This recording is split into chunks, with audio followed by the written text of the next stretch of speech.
Bhagavad Gita chapter 4 பதம் 12. காங்க்ஷந்தஹ கர்மணாம் சித்திம் யஜந்த இஹ தேவதாஹ க்ஷிப்ரம் he மானுஷே லோகே சித்திர்பவதி கர்மஜா.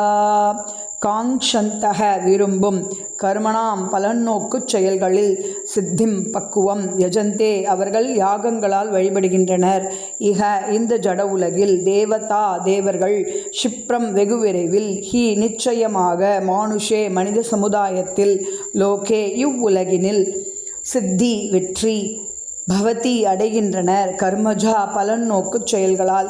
பலன் தரும் செயல்களில் வெற்றியை விரும்பும் இவ்வுலக மனிதர்கள் தேவர்களை வழிபடுகின்றனர்.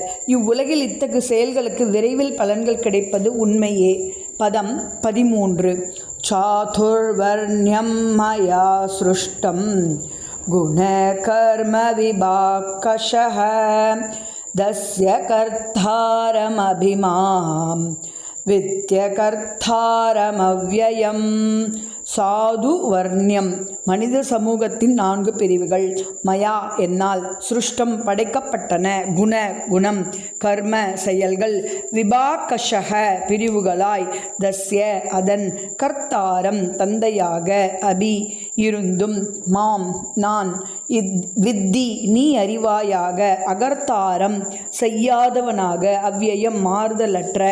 3 வித இயற்கை குணங்களுக்கும் அவற்றின் செயல்களுக்கும் ஏற்ப மனித சமூகத்தின் 4 வகை பிரிவுகள் என்னால் ஏற்படுத்தப்பட்டன.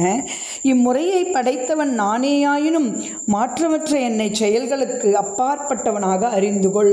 சர்வம் கிருஷ்ணார்ப்பணம்.